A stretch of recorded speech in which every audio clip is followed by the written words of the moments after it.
ಸ್ಪರ್ಶ ಆಸ್ಪತ್ರೆ ಸಮೂಹವು ಬೆಂಗಳೂರಿನ ಹೆಣ್ಣೂರು ರಸ್ತೆಯಲ್ಲಿ ನೂತನವಾಗಿ ಆರಂಭಿಸಿರುವ 300 ಹಾಸಿಗೆಗಳ ಅತ್ಯಾಧುನಿಕ ಆಸ್ಪತ್ರೆಯನ್ನು ಸುತ್ತೂರು ಮಠದ ಶ್ರೀಗಳಾದ ಜಗದ್ಗುರು ಶ್ರೀ ಶಿವರಾತ್ರಿ ದೇಶಿಕೇಂದ್ರ ಮಹಾಸ್ವಾಮೀಜಿ, ಸಚಿವ ದಿನೇಶ್ ಗುಂಡೂರಾವ್, ಮಾಜಿ ಮುಖ್ಯಮಂತ್ರಿ ಬಸವರಾಜ ಬೊಮ್ಮಾಯಿ, ಶಾಸಕ ಬೈರತಿ ಬಸವರಾಜ ಉದ್ಘಾಟಿಸಿದರು. ಸ್ಪರ್ಶ ಆಸ್ಪತ್ರೆ ಸಮೂಹದ ಅಧ್ಯಕ್ಷ ಡಾ ಶರಣ್ ಶಿವರಾಜ್ ಪಾಟೀಲ್ ಮಾತನಾಡಿ, ಸಮಗ್ರ ಚಿಕಿತ್ಸಾ ಸೇವೆಗಳನ್ನೊಳಗೊಂಡ ಹೆಣ್ಣೂರು ರಸ್ತೆ ಸ್ಪರ್ಶ ಆಸ್ಪತ್ರೆಯು ಮೂಳೆ, ನರ ವಿಜ್ಞಾನ, ಹೃದ್ರೋಗ ವಿಭಾಗ, ಕ್ಯಾನ್ಸರ್ ಚಿಕಿತ್ಸೆಗಳು ಸೇರಿದಂತೆ ಅಂಗಾಂಗ ಕಸಿ ವಿಭಾಗಗಳನ್ನೊಳಗೊಂಡಿದ್ದು ಮಹಿಳೆಯರು ಮತ್ತು ಮಕ್ಕಳ ಪ್ರತ್ಯೇಕ ಕೇಂದ್ರವನ್ನೊಳಗೊಂಡಿದೆ ಎಂದರು. ಈ ನೂತನ ಆಸ್ಪತ್ರೆ ಎಲ್ಲ ವರ್ಗಗಳ ಕೈಗೆಟುಕುವಂತೆ ಸೇವೆ ನೀಡುವ ನಮ್ಮ ಧ್ಯೇಯವನ್ನು ಮುಂದುವರಿಸುತ್ತಿದ್ದೇವೆ. ರೋಬೋಟಿಕ್ ನೆರವಿನ ಶಸ್ತ್ರಚಿಕಿತ್ಸೆಗಳು, ಕೃತಕ ಬುದ್ಧಿಮತ್ತೆ AI ಆಧಾರಿತ ರೋಗನಿರ್ಣಯಗಳು ಹಾಗೂ 3D ಮುದ್ರಣ ತಂತ್ರಜ್ಞಾನವೂ ಸೇರಿದಂತೆ ಅತ್ಯಾಧುನಿಕ ತಂತ್ರಜ್ಞಾನಗಳನ್ನು ಈ ಆಸ್ಪತ್ರೆಯಲ್ಲಿ ಅಳವಡಿಸಲಾಗಿದ್ದು, ನಮ್ಮ ಸಮುದಾಯಗಳಿಗೆ ಸುಧಾರಿತ ಚಿಕಿತ್ಸಾ ಆಯ್ಕೆಗಳನ್ನು ಹೆಚ್ಚಾಗಿ ನೀಡುವ ಗುರಿ ಹೊಂದಿದ್ದೇವೆ ಎಂದರು. ವೈದ್ಯಕೀಯ ಶಿಕ್ಷಣ ಮತ್ತು ಕ್ಲಿನಿಕಲ್ ಸಂಶೋಧನೆಗೂ ಈ ಆಸ್ಪತ್ರೆಯು ಅನುವು ಮಾಡಲಿದೆ. ವೈದ್ಯಕೀಯ ವಿಚಾರದಲ್ಲಿ ಅತ್ಯುನ್ನತ ಮಟ್ಟದ ಚಿಕಿತ್ಸೆ ಜೊತೆಗೆ ಸುಮಾರು 2500 ಮಂದಿಗೆ ನೇರ ಉದ್ಯೋಗಾವಕಾಶವನ್ನು ಈ ಬೃಹತ್ ಆಸ್ಪತ್ರೆಯು ಒದಗಿಸುತ್ತಿದ್ದು ಈ ಭಾಗದ ಆರ್ಥಿಕ ಕೊಡುಗೆ ನೀಡಲಿದೆ ಎಂದು ಡಾ ಪಾಟೀಲ್ ತಿಳಿಸಿದರು. ಆಸ್ಪತ್ರೆಯು ಈ ಭಾಗದ ಜನರ ಆರೋಗ್ಯದ ಅಗತ್ಯತೆಗಳನ್ನು ಪೂರೈಸುವುದರೊಂದಿಗೆ ಆಸ್ಪತ್ರೆಯ ವಿನ್ಯಾಸವೂ ಕೂಡ ರೋಗಿಗಳಿಗೆ ಆಹ್ಲಾದಕರವಾದ ಅನುಭವವನ್ನು ನೀಡುವಂತೆ ನಿರ್ಮಿಸಲಾಗಿದೆ. ಅತ್ಯಾಧುನಿಕ ತಂತ್ರಜ್ಞಾನವು ಮಾನವೀಯ ಸ್ಪರ್ಶವನ್ನು ಮಿಳಿತಗೊಳಿಸುವಂತೆ ಸ್ಪರ್ಶ್ ಹೆಣ್ಣೂರು ವಿಭಾಗವು ತಲೆ ಎತ್ತಿದ್ದು ಸ್ಪರ್ಶ್ ಸೇವಾ ಬದ್ಧತೆಗೆ ಸಾಕ್ಷಿಯಾಗಿದೆ. ಹೆಣ್ಣೂರು ರಸ್ತೆಯಲ್ಲಿ ಸ್ಪರ್ಶ್ ಆಸ್ಪತ್ರೆ ಕಾರ್ಯಾರಂಭದೊಂದಿಗೆ ಸ್ಪರ್ಶ್ ಸಮೂಹವು ಸ್ಥಳೀಯವಾಗಿ ಆರೋಗ್ಯ ಸೇವೆಯಲ್ಲಿ ಜಾಗತಿಕ ಗುಣಮಟ್ಟದ ಮಾನದಂಡಗಳ ಬಂದಿವೆ ಕ್ರಾಂತಿಕಾರಕ ಬದಲಾವಣೆ ಮಾಡುವ ಸ್ಪರ್ಶ್ ಆಸ್ಪತ್ರೆ ಸಮೂಹದ ಬದ್ಧತೆಯನ್ನು ಪುನರುಚ್ಚರಿಸುತ್ತದೆ ಎಂದು ಡಾ ಶರಣ್ ಶಿವರಾಜ್ ಪಾಟೀಲ್ ವಿವರಿಸಿದರು. ಕಾರ್ಯಕ್ರಮದಲ್ಲಿ ಆರೋಗ್ಯ ಮತ್ತು ಕುಟುಂಬ ಕಲ್ಯಾಣ ಇಲಾಖೆ ಸಚಿವ ದಿನೇಶ್ ಗುಂಡೂರಾವ್, ಗಣಿ ಮತ್ತು ಭೂ ವಿಜ್ಞಾನ ಹಾಗೂ ತೋಟಗಾರಿಕಾ ಸಚಿವ ಎಸ್ ಮಲ್ಲಿಕಾರ್ಜುನ್, ವೈದ್ಯಕೀಯ ಶಿಕ್ಷಣ ಸಚಿವ ಡಾ ಶರಣಪ್ರಕಾಶ್ ಪಾಟೀಲ್, ಸಂಸದ ಮತ್ತು ಮಾಜಿ ಮುಖ್ಯಮಂತ್ರಿ ಬಸವರಾಜ ಬೊಮ್ಮಾಯಿ, ಸುಪ್ರೀಂ ಕೋರ್ಟ್ನ ನಿವೃತ್ತ ನ್ಯಾಯಮೂರ್ತಿ ಶಿವರಾಜ್ ವಿ ಪಾಟೀಲ್, ಶಾಸಕರಾದ ಡಾ ಶಾಮನೂರು, BA ಬಸವರಾಜ ಭಾಗವಹಿಸಿದ್ದರು.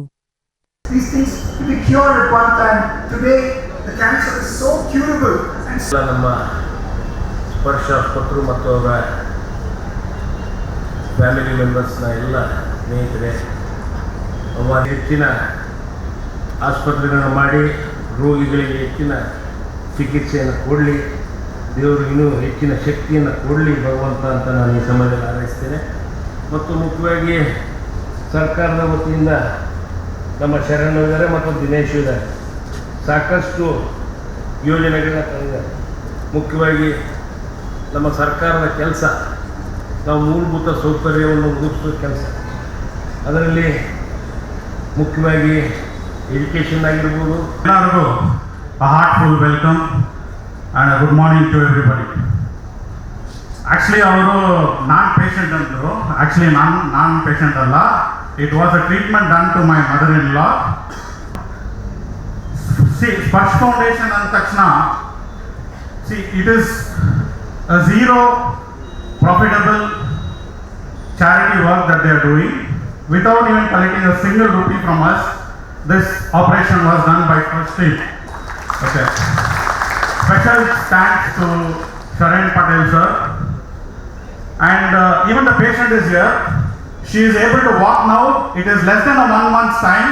She is able to walk now. She is here with us. And First Team made this effort possible by operation agi ICU in the second day she started working. You know, such a wonderful treatment is given by Sparsh Team. And I need to thank the entire team of Sparsh, Mr. Ashok, Mr. Naveen and Mr. Richard, who have been, supportive throughout the process. One small glitch illa. See, Sparsh and it itself means a lot. Sparsh, the name is touch. Andre Devaru Sparsh ಪೋಲಿಯ ನಮಗೆ ಎಲ್ಲರನ್ನೂ heal ಮಾಡ್ತಾ ಇದ್ದಾರೆ. Okay, so let more Sparsh hospitals spread across our Karnataka and Bangalore. So there are 7 wonders in the world. So this is the 8th wonder ಹೆಣ್ಣೂರ್ದು hospital open ಮಾಡಿರೋದು. Okay, they are coming up with few more hospitals across Bangalore. I wish them all success in the upcoming hospitals like Sajapurnallu ಬರ್ತಾ ಇದ್ದಾನೆ ಅಂತ I heard. So we all wish them a good success, and my family is thankful to to Sparsh team, ದಿವ್ಯ ಸಾನ್ನಿಧ್ಯ ವಹಿಸಿರುವಂಥ ಪರಮ ಪೂಜ್ಯ ಶ್ರೀ ಶ್ರೀ ಶ್ರೀ ಶಿವರಾತ್ರಿ ದಶಕೇಂದ್ರ ಮಹಾಸ್ವಾಮಿಗಳ ಪಾದಾಂಬರಿಗೆ ನಮಸ್ಕರಿಸಿ, ಹಿರಿಯರು ಮಾರ್ಗದರ್ಶಕರು ಆದಂಥ ಶ್ರೀ ಜಸ್ಟಿಸ್ ಶಿವರಾಜ್ ಪಾಟೀಲ್ ಸಾಹೇಬ್ರೆ, ಇನ್ನೊಬ್ಬ ಹಿರಿಯರು ಶರಣ್ ಪಾಟೀಲ್, ಆಪ್ರೇಷನ್ ಆಗಿ ಒಂದು 10 ದಿವಸ ಆಗಿರಬೇಕು, 12 ದಿವಸ ಆಗಿರಬೇಕು, ಫೋನ್ ಮಾಡಿದರು. ಸಾಮಾನ್ಯವಾಗಿ ಆಪ್ರೇಷನ್ ಆದಮೇಲೆ ಪೇಷಂಟ್ ಡಾಕ್ಟ್ರಿಗೆ ಫೋನ್ ಮಾಡ್ತಾನೆ, ಆ ತೊಂದರೆ ಇದೆ ಈ ತೊಂದರೆ ಇದೆ ಅಂತ. ಡಾಕ್ಟ್ರಿಗೆ ನನಗೆ ಫೋನ್ ಮಾಡಿದರು, ಇಲ್ಲ ನೆಕ್ಸ್ಟ್ ಮಂತು ಹೆಣ್ಣೂರು ರೋಡಿಂದ ಬಿಲ್ಡಿಂಗ್ ಇದು ಹಾಸ್ಪಿಟಲ್ ಓಪನಿಂಗ್ ಇದೆ, ಬರಬೇಕು ನೀವು ಅಂತ.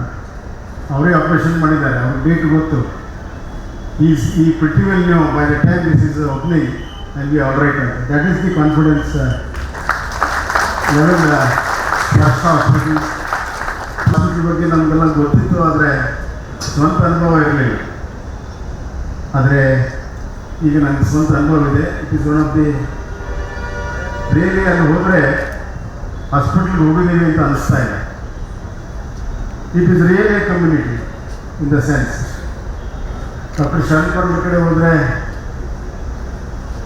ನಾವೆಲ್ಲ ಒಂದೇ ಬ್ಯಾಕ್ಗ್ರೌಂಡ್, ಒಂದೇ ಹಿನ್ನೆಲೆಯಿಂದ ಬಂದಿದ್ದರಿಂದ ಜಗತ್ತಿನ ಎಲ್ಲ ವಿಷಯಗಳನ್ನು ಮಾತನಾಡಿ ಆಮೇಲೆ ನಮ್ಮ ಪ್ರಾಬ್ಲಮಿಗೆ ನಾವು ಬರ್ತೀವಿ. So more like a brothers. ಅದಾದಮೇಲೆ ಅವರು ಡಾಕ್ಟ್ರಿಗೆ ರೆಫರ್ ಮಾಡ್ತಾರೆ, ಅವರು ಎಷ್ಟು ಪ್ರೀತಿ ತೋರಿಸ್ತಾರೆ. Then comes the nurses, then comes the physiotherapist. So every one I find that there is so much of love, affection. ನಿಜವಾಗ್ಲೂ ಕೂಡ ಆ ಸ್ಪರ್ಶದ ಸಂಪೂರ್ಣವಾದಂಥ ಒಂದು ಅನುಭವ ಇವತ್ತು ಸ್ಪರ್ಶ ಆಸ್ಪತ್ರೆಯಲ್ಲಿ ಆಗ್ತಾ ಇದೆ. ಒಂದು ಕ್ಲಾಸ್ ಅಂತ ಧನ್ಯವಾದ ಸರ್. ಸೊ ಆ ನಿಟ್ಟಿನಲ್ಲಿ ನಾವು ನಿಮ್ಮನ್ನು ಪ್ರಾಮಿಸ್ ಮಾಡ್ತೀವಿ, you will stay united and will stay committed. We feel very fortunate to return to the idealism of the very basic roots of medicine, that is caring and healing touch. Dr. Patil told, this is a corporate unlike a corporate. So we will have the efficiency, we will have the ethics, humanity, human touch when we deliver. Sir always says that we have advanced in precision, but somewhere we have faltered as a medical community. As time changes, everyone is changing. ಈಗ ಬೆಂಗಳೂರಲ್ಲಿ ಇದು 8ನೇ ಆಸ್ಪತ್ರೆ doctor Sharan Patil ಅವರು ಮಾಡ್ತಾ ಇದ್ದಾರೆ. ಇದು ಒಂದು ವ್ಯತ್ಯಾಸ ಏನು ಅಂತಂದರೆ, ಒಬ್ಬ ವೈದ್ಯನಾಗಿ ಒಂದು ಆಸ್ಪತ್ರೆಯನ್ನು ಸ್ಥಾಪನೆ ಮಾಡೋದ್ರಲ್ಲಿ ಮತ್ತು ಒಂದು ಕಾರ್ಪೊರೇಟ್ ಕಂಪನಿಯಿಂದ ಸ್ಥಾಪನೆ ಮಾಡೋದ್ರಲ್ಲಿ ಭಾಳ ವ್ಯತ್ಯಾಸ ಇದೆ.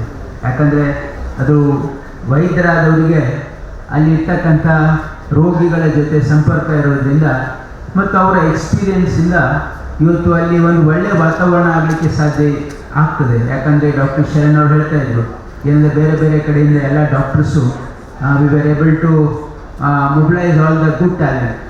It's only because you know how the problems are and how it can be addressed, because being a doctor yourself, definitely you have a good rapport with the doctors and it will be a conducive atmosphere to work with rather than with a company. So I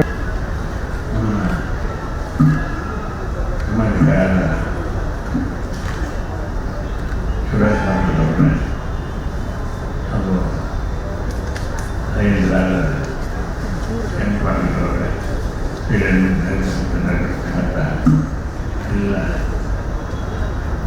ನಮ್ಮ ಅಭಿಮಾನಿ ಇವರ ಆರೋಗ್ಯ ಪಡೆದು ಏನೊಂದು ಈ ರೀತಿ ಹೆಸರನ್ನು ಪಡೆಯೋರು ಮಾತ್ರ 6ನೇ ಮಹಿಳೆಗಳನ್ನು ಇವತ್ತು 800 ಸ್ಪರ್ಶ ಆಸ್ಪತ್ರೆಯಲ್ಲಿ ಸ್ಥಾಪಿಸಲಾಗಿದೆ. ಇದರ ಪ್ರಯಾಣ ಡಾಕ್ಟರ್ ಶರಣ್ ಪಾಟೀಲ್ ಹೇಳಿದಂತೆ ಬೆರಳಿನ ಕಷ್ಟವಾದ 5 ಜನರಿಂದ ಪ್ರಾರಂಭವಾಗಿ ಇವತ್ತು ಸುಮಾರು 3,000 ಎಂಪ್ಲಾಯಿಗಳು, ಸ್ವಲ್ಪ ಹೆಚ್ಚೇ ಇರ್ಬೋದು, 15 ಜನ ಡಾಕ್ಟರ್ಸು, ಸುಮಾರು 15 ಎಲ್ಲ ಆಸ್ಪತ್ರೆಗಳು ಸೇರಿ ಬೆಡ್ಗಳು, ಇದರ ಬೆಳವಣಿಗೆ ಬಹಳ ಮೆಚ್ಚುವಂಥದ್ದು ಅಂದ್ಕೊಂಡಿದ್ದೀನಿ ನಾನು. 2006ರಲ್ಲಿ ಪ್ರಾರಂಭವಾಗಿದ್ದು ಆಸ್ಪತ್ರೆಯು.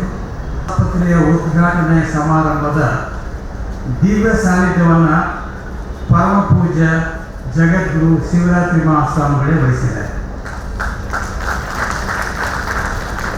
ಹಿರಿಯರಾದ ಶ್ರೀಮಾನ್ ಶಾಮೂರು ಶಿವಶಂಕರಪ್ಪನವರು, ನಾನು ಮತ್ತು ನಮ್ಮ ಕುಟುಂಬ ವರ್ಗದವರು ಈ ಎಲ್ಲ ಆಸ್ಪತ್ರೆಗಳ ಇನಾಗ್ರೇಷನ್ ಸಮಾರಂಭದಲ್ಲಿ ನಾವು ಸಾಕ್ಷಿಗಳಾಗಿರೋದು ಭಾಗಿಗಳಾಗಿ ಭಾಳ ಖುಷಿ ಆಗ್ತದೆ. ನಾನು ಸಂತೋಷದಿಂದ ಈ ಸಮಾರಂಭದಲ್ಲಿ ಭಾಗವಹಿಸಿದ್ದೀನಿ. ಈ ಉದ್ಘಾಟನೆ ಆದ ಆಸ್ಪತ್ರೆಗಳಿಗೆ ನಾನು ವಿಶ್ ಮಾಡೋದು ಅಂದರೆ ಹೆಚ್ಚೆಚ್ಚು ರೋಗಿಗಳು ಇಲ್ಲಿ ಬರಲಿ ಅಂತ ನಾನು ವಿಶ್ ಮಾಡೋದಿಲ್ಲ. ನಾನು ವಿಶ್ ಮಾಡೋದು ಬೇರೆ. ನರಳುತ್ತಾ ಬರುವ ರೋಗಿ ನಗುತ್ತಾ ಹೊರಗೋಗಲಿ. ಹೆಚ್ಚೆಚ್ಚು ಪೇಷಂಟ್ಸ್ ಎಲ್ಲ ಬಂದು ಪೇಷಂಟ್ಗಳು ಸಂತೋಷವಾಗಿ ಸಮಾಧಾನವಾಗಿ ನರಳುತ್ತಾ ಅಳುತ್ತಾ ಬರ್ತಕ್ಕಂಥ ರೋಗಿಗಳು ನಗುತ್ತಾ ಸಮಾಧಾನದಿಂದ ಹೊರಗೆ ಹೋದರೆ ಅದೇ ಸ್ಪರ್ಶಾತ್ಮತೆಯ ಮಾನವೀಯ ಸ್ಪರ್ಶ ಅಂದ್ಕೊಳ್ತೀನಿ. ಅಂಥ ಕೆಲಸ ಸೇವಾಭಾವನೆಯಿಂದ ಈ ಆಸ್ಪತ್ರೆಯಲ್ಲಿ ನಡೆಯಲಿ. ಈ ಪ್ರಯಾಣ ಇಲ್ಲಿಗೆ ನಿಂತಿಲ್ಲ. ನಿರ್ಮಾಣ ಮಾಡಿದ್ದಾರೆ ಮತ್ತು ಈ ಭಾಗದ ಜನರಿಗೆ ಮತ್ತು ಬೆಂಗಳೂರು ನಗರದ ಜನರಿಗೆ ಒಂದು ಒಳ್ಳೆಯ ಈ 9ನೇ ಆಸ್ಪತ್ರೆ ಕೂಡ ಶ್ರದ್ಧಾಪುರದಲ್ಲಿ ಉದ್ಘಾಟನೆ ಆಗ್ತಾ ಇದೆ. ಬಹಳ ದೊಡ್ಡ ಸಾಧನೆ. ಇದು ಸುಲಭ ಸಾಧನೆ ಅಂತೂ ಅಲ್ಲ. ಯಾಕೆಂತ ಹೇಳಿದ್ರೆ ಅನೇಕ ಜನರಿಗೆ ಅನೇಕ ಅವಕಾಶಗಳು ಸಿಗ್ತದೆ. ಆದರೆ ಯಾವ ರೀತಿಯಾಗಿ ಅದನ್ನು ಉಪಯೋಗಿಸ್ಕೊಳ್ತೀವಿ ಅದು ಅಷ್ಟು ಅನೇಕ ಜನ ಅದನ್ನು ಉಪಯೋಗಿಸ್ಕೊಳ್ಳೋದಿಲ್ಲ. ಆದರೆ ಡಾಕ್ಟರ್ ಶರಣ್ ಪಾಟೀಲ್ ಅವರ ಒಂದು ಲೀಡರ್ಶಿಪ್ ಏನಿದೆ ಅದು ಇವತ್ತು ಈ ಮಟ್ಟದಲ್ಲಿ ಬೆಳೆಯೋದಕ್ಕೆ ಸಾಧ್ಯ ಆಗಿದೆ.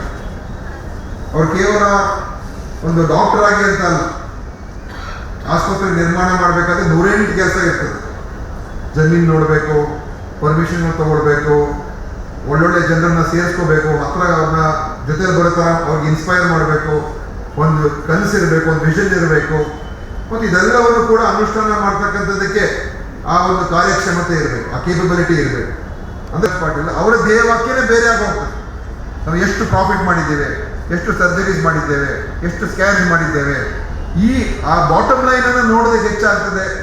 ಆವಾಗ ಜನರ ಪೇಷಂಟ್ಸಿನ ರೋಗಿಗಳ ಒಂದು ವಿಷಯದ ಬಗ್ಗೆ ಏನು ನಮ್ಮ ಗಮನ ಇರಬೇಕು, ನಮ್ಮ ಪ್ರಥಮ ಕರ್ತವ್ಯ ಆದ್ಯ ಕರ್ತವ್ಯ ಇರಬೇಕು, ಅದರ ಬಗ್ಗೆ ಕಡಿಮೆ ಆಗ್ತಾ ಹೋಗ್ತದೆ. ಸೊ ಅಟ್ಮಾಸ್ಫಿಯರ್ ಚೇಂಜ್ ಆಗ್ತದೆ. ಸೊ ನಾನು ಡಾಕ್ಟರ್ ಶರಣ್ ಪಾಟೀಲ್ ನಾವೆಲ್ಲ ಮಾತಾಡ್ತಾ ಇರಬೇಕಾದ್ರೆ ನಾವು ಅದೇ ಹೇಳ್ತಾ ಇದ್ದೆ, it is not how we do it, it's not just how we do it, it's the way we do it. ನಾವು ಯಾವ ರೀತಿ ಮಾಡ್ತೀವಿ ಅದು ಮುಖ್ಯ. ಸೊ ಜನರಿಗೆ ಅಥವಾ ಅಲ್ಲಿ ಆಸ್ಪತ್ರೆಯಲ್ಲಿ ಕೆಲಸ ಮಾಡೋರ್ಗೂ ಕೂಡ ಒಬ್ಬ ಡಾಕ್ಟರ್ ಸ್ಪರ್ಶ ಆಸ್ಪತ್ರೆಗೆ ಸೇರಿಕೊಂಡಾಗ ಯಾಕೆ ಇಷ್ಟು ಟ್ಯಾಲೆಂಟ್ ಅವರು ಅಟ್ರಾಕ್ಟ್ ಮಾಡಿ ಸಾಧ್ಯ ಆಯಿತು ಅಂತ ಹೇಳಿದ್ರೆ ಈ ಆಸ್ಪತ್ರೆಯಲ್ಲಿ ಇರುವಂಥ ಒಂದು ವಾತಾವರಣ ಏನಿದೆ ಅದು ಇವತ್ತು ಡಾಕ್ಟರ್ಗಳನ್ನು ಇಲ್ಲಿಗೆ ಬರೋದಕ್ಕೆ ಅಟ್ರಾಕ್ಟ್ ಆಗ್ತಾ ಇದ್ದಾರೆ. ಯಾಕಂದರೆ ಇಲ್ಲಿ ಒಂಥರ ಆ ಒಂದು ಫ್ಯಾಮಿಲಿ ಅಟ್ಮಾಸ್ಫಿಯರ್ ಮತ್ತು ಒಂದು ಒಳ್ಳೆ ಗುಡ್ ಇಂಟೆನ್ಷನ್ಸ್, ಒಂದು ಆ ಒಂದು ಏನು ಸ್ನೇಹಮಯವಾದ ಮತ್ತು ಸೇವಾ ಮನೋಭಾವ ಅದು ಇಟ್ಕೊಂಡು ವಾತಾವರಣ ನಿರ್ಮಾಣ ಮಾಡ್ತಕ್ಕಂಥ ಪ್ರಯತ್ನ ಸುಲಭ ಅಲ್ಲ. ಯಾಕಂದರೆ ಇನ್ವೆಸ್ಟ್ಮೆಂಟ್ಸ್ ಜಾಸ್ತಿ ಇರ್ತದೆ, ಲಾಭನೂ ಮಾಡಬೇಕು ಅಂತ. ಆದರೆ ಅಂತಿಮವಾಗಿ ಇದು ಒಂದು ಸೇವಾ ಕ್ಷೇತ್ರ. ಅನುಧರ್ಮ ಸಾಧನ. ಮನುಷ್ಯನ ಯಾವುದೇ ಸಾಧನೆಗೆ ಮುಖ್ಯವಾದದ್ದು ಉತ್ತಮವಾದಂತಹ ಶಾರೀರಿಕ ಆರೋಗ್ಯ ಹಾಗೂ ಗಾಳಿಯಲ್ಲಿ ಸೇವಿಸುವ ಜನ ಅವರ ಒಂದು ಇಮ್ಯುನಿಟಿಯ ಉತ್ತಮವಾದ ಗುಣಗಳಿಂದಾಗಿ ಯಾವುದೇ ಕಾಯಿಲೆಗಳು ಬರದ ಹಾಗೆ ಅವುಗಳನ್ನು ನಿಯಂತ್ರಿಸಿಕೊಂಡು ಉತ್ತಮ ಆರೋಗ್ಯವನ್ನು ಕಾಪಾಡಿಕೊಳ್ಳುವ ಒಂದು ಕಾಲ ಇದೆ.